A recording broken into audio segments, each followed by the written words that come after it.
Nous reprenons avec cette vidéo notre travail sur les soustractions. Tu vois qu'ici, je t'ai posé une soustraction en colonne. 463 moins 189. C'est le même genre de choses que tu as déjà fait dans ton fichier. En parallèle, je te l'ai mis à côté en dessin.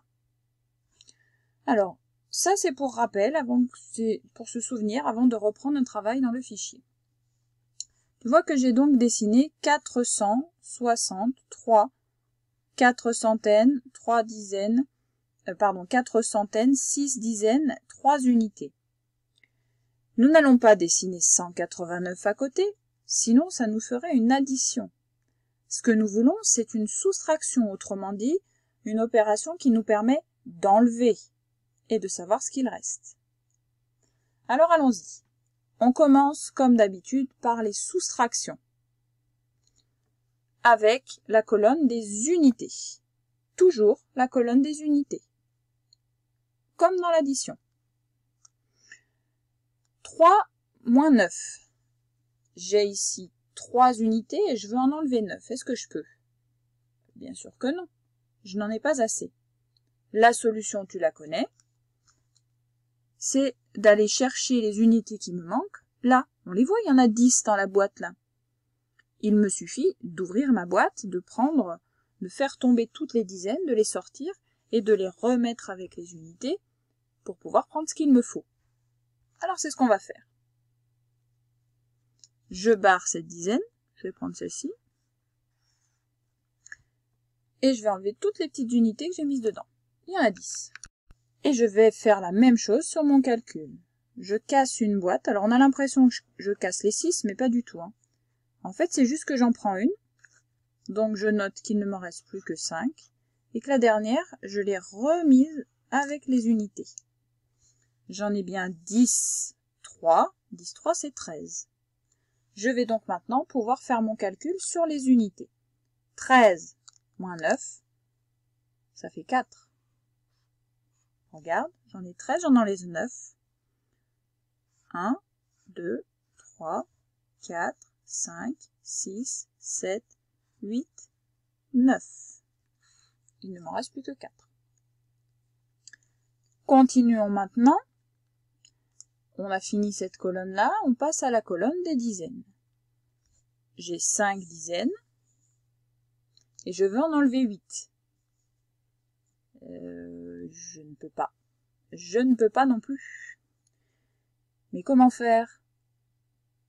Eh bien, des dizaines, c'est la même chose, j'en ai là aussi. C'est le même principe. En fait, des dizaines, j'en ai là, mais j'en ai là aussi. Sauf qu'elles sont déjà rangées dans la boîte. Eh bien, je n'ai qu'à défaire la boîte. C'est comme quand tu as besoin de plus de chaussettes. Tu ouvres ton tiroir à chaussettes et tu sors les chaussettes qu'il te faut. Eh bien, c'est le même principe. Allons-y. Je vais donc vider cette grosse boîte où j'avais déjà rangé, non pas mes chaussettes, mais mes dizaines. Et je vais remettre mes dizaines sorties. Et voilà. Et je vais faire la même chose ici. J'ai ouvert une boîte, je l'ai dérangée. Donc je vais noter, je vais barrer ce 4 puisque je n'en ai plus 4 maintenant. Je n'en ai plus que 3 des centaines. Et les 10 dizaines que j'ai mises ici, je les rebascule dans la colonne des dizaines, ici. Alors tu vois bien que je suis obligée de le remettre à côté de l'autre à côté, ici, là. D'accord? Tu vois, là, je le mets là. Bien. Et bien maintenant, nous allons pouvoir faire notre calcul. Plus avec 6, mais avec 15 du coup. 15 moins 8, faut que je barre. Alors, je vais calculer ici. Attention, c'est des dizaines que je barre. 1, 2, 3, 4, 5, 6, 7, 8. Et si tu regardes, il m'en reste 7. Et enfin, je finis ici par 3 moins 1. Il me reste 2. Et voilà le résultat de mon calcul. 463 moins 189 égale 200. 474. Maintenant, c'est à toi de finir le travail sur le fichier. Donc ici, à la page 130, tu vas faire l'exercice 4. Fais attention, parfois il y a des moins, parfois il y a des plus. Pose bien ton calcul ici. Regarde, tu as des colonnes déjà toutes prêtes pour y mettre les unités, les dizaines et les centaines. N'oublie pas de reporter ton résultat en bas. Fais attention, je te conseille de ne pas mettre le premier nombre tout de suite en haut. Tu risques de ne pas avoir assez de place pour mettre les petites retenues ici. En tout cas, les cassages. Et n'écris pas trop gros, tu as des lignes, c'est fait pour poser les chiffres. Encore une fois, fais attention, il y a des additions et des soustractions. À la fin de cette vidéo, je te ferai un petit commentaire et une petite correction si tu as besoin, mais ne triche pas. D'abord, tu le fais tout seul. Dans ces explications, tu vas aussi t'entraîner de nouveau ici à la page 131. Tu vois que tu as de nouveau 3 soustractions à poser. Ici, on te met que tu peux utiliser le petit matériel de la page 165. Alors, je ne te l'ai pas donné parce que c'était plein de carrés. Mais c'est la même chose que de dessiner. D'accord? Et enfin, tu termineras la page 131 avec ce travail-là sur les contenances, l'équivalent des contenances. C'est aussi de la réflexion, autrement dit de la recherche. Alors, tu peux le faire dans ta tête, là encore, tu peux dessiner le problème. Quoi qu'il en soit, je te laisse faire ce travail-là seul, dans un premier temps, puis tu pourras remettre la vidéo si tu en as besoin pour la correction. Allez, c'est parti, tu mets en pause, ou tu arrêtes si tu n'en as plus besoin. Allez, c'est parti pour la correction, sans le matériel. Je te l'ai dit tout à l'heure, je te déconseille d'écrire sur la première ligne, il faut te laisser de la place. Alors, on a plein de colonnes toutes prêtes ici, on va s'en servir. 832, moins, que je décale, bien sûr, 675. Et je trace mon trait. Juste en dessous, tu remarqueras que mes chiffres ne font que 2 lignes de haut et que mon trait de résultat est tracé juste en dessous. Pas sur la grosse ligne, juste en dessous. C'est la même chose que dans le cahier rouge. Alors allons-y. On commence par les unités, bien entendu. 2 moins 5. On commence toujours par en haut. Tout le temps, tout le temps, tout le temps. 2 moins 5, je ne peux pas. J'en ai 2, je ne peux pas en enlever 5. Donc je vais piquer au voisin. Il ne m'en reste plus que 2. Et celle que j'ai piquée, je la mets là. Et maintenant, je peux. 12 moins 5, ça faisait 7. Et maintenant, je passe à la colonne des dizaines. 2 moins 7. Je ne peux pas. Je n'en ai que 2. Alors, je vais piquer au voisin. Il ne lui en reste plus que 7. Et ce que je lui ai pris, je la mets à côté. La centaine que j'ai prise, je la mets à côté. 12 moins 7, ça fait 5.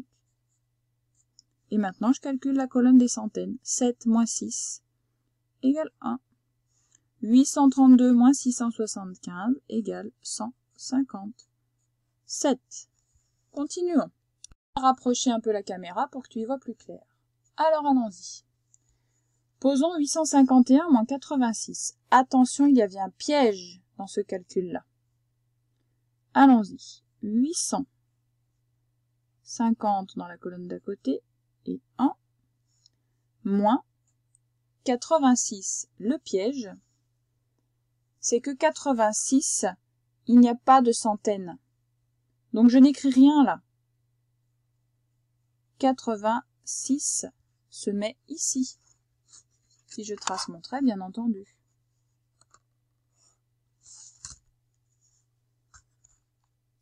Allons-y.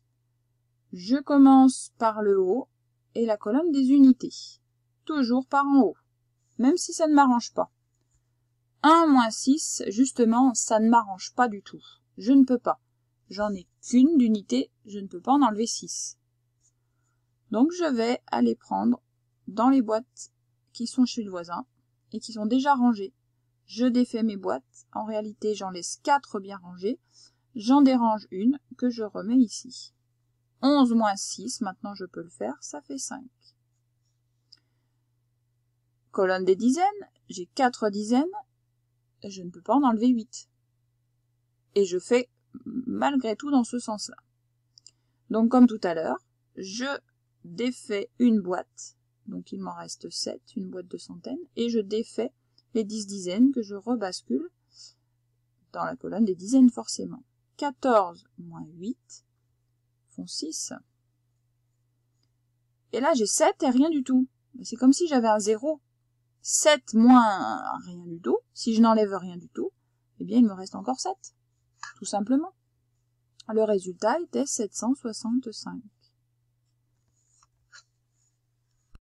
Les deux calculs suivants sont faits pour te montrer la différence entre une soustraction et une addition. Tous les nombres sont les mêmes, il n'y a que le signe qui change. Et ça va tout changer sur la manière dont on va calculer. Ici, je devais faire dans les unités de moins 5. Je ne pouvais pas. J'ai donc pris dans les dizaines, donc il ne m'en restait plus que 2, et j'ai remis ce que j'avais pris dans la colonne des unités où j'avais besoin. 12 moins 5 font 7. Il me restait 2. 2 moins 7, je ne pouvais pas. Donc je vais prendre dans la colonne des centaines, j'en laisse encore 7, j'en ai défait une de boîte de centaines, que je rebascule ici. 12 moins 7 faisait 5, et comme tout à l'heure, 7 moins rien du tout font 7. 832 moins 75 font 757. Attention, ici c'était 832 plus 75. Donc je pose pareil, sauf qu'ici c'est un plus. Je commence par les unités, tout pareil, mais ça change tout. 2 plus 5 font 7. 3 plus 7 font 10. Je pose le 0, je retiens 1. 1 plus 8 égale 9. 832 plus 75 égale 907. Tu vois bien que les résultats ne sont pas du tout les mêmes. Allons voir la deuxième page. Je te laisse observer la correction et corriger ton fichier si nécessaire. Nous passons directement au dernier exercice. Pour réussir rapidement cet exercice, eh bien, il fallait comprendre que tu avais des pots de 10 litres et que 10 litres, c'est une dizaine de litres. Sur la première ligne, on nous disait qu'on avait besoin de 100 litres. Autrement dit, 100, rappelle-toi, c'est 10 dizaines. 10 dizaines, voilà, c'est 10 fois une dizaine. Donc j'ai donné la réponse ici. Je continue. 12 litres. 12 litres, c'est 10 plus 2. Donc c'est 10, une boîte, un pot, et puis il va t'en falloir un deuxième, dans lequel il te restera de la peinture. Ensuite, on avait besoin de 240 litres. 240 litres, c'est 24 dizaines. D'accord? 24 dizaines, c'est 24 fois 10. 24 pots de 10. 48, c'est 4 dizaines et 8 unités. Donc il va te falloir 4 pots, mais il y a encore 8 unités ici. Donc tu vas entamer ton 5e pot que tu ne finiras pas. Et enfin 176, je vois que c'est 17 dizaines, mais que j'ai encore quelque chose à faire là. Donc je vais avoir besoin de 17 dizaines, 17 pots de 10 litres, mais je vais aussi avoir besoin d'un 18e pour les quelques gouttes qu'il me reste. Donc j'ai besoin de 18 pots de 10 litres. Voilà. Parfois il fallait se servir de ce qu'on voyait, et parfois il fallait un peu plus creuser la question. Voilà, j'espère que ça a été suffisamment clair.